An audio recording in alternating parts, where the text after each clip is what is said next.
আল্লাহ রাসূল সাল্লাল্লাহু আলাইহি ওয়াসাল্লামের একজন সাহাবী সহিহ মুসলিমে এসেছে, ওনার নাম হচ্ছে রাবিআ ইবনু কাব আল আসলামী রাদিয়াল্লাহু তাআলা আনহু। উনি বলেন, কুনতু আবিতু ইনদা রাসূলিল্লাহ, একবার আমি রাত্রিবেলা রাসূল সাল্লাল্লাহু আলাইহি ওয়াসাল্লামের সাথে ছিলাম, কোন এক কারণে রাসূলের সাথে রাত কাটিয়েছি।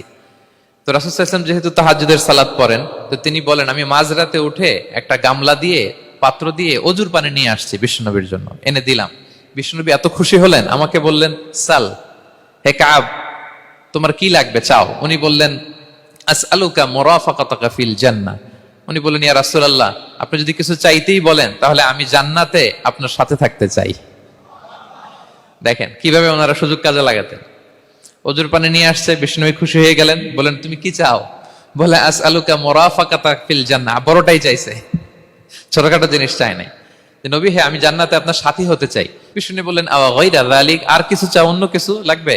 বলতেছে, না, উরিদু যাক, শুধু এইটাই চাই। তখন বিষ্ণু সাল্লাল্লাহু আলাইহি ওয়াসাল্লাম বললেন, আইন্নি আলা নাফসিকা বিকাসরাতি সুজুদ, এই মর্তবা যদি তুমি চাও তাহলে বেশি বেশি সেজদায় লুটিয়ে থাকো। আলাইকা বিকাসরাতি সুজুদ, বেশি বেশি সেজদা দিও। যদি সেজদায় পড়ে থাকতে পারো তাহলে জান্নাতে আমার সাথী হতে পারবা। আল্লাহু আকবার।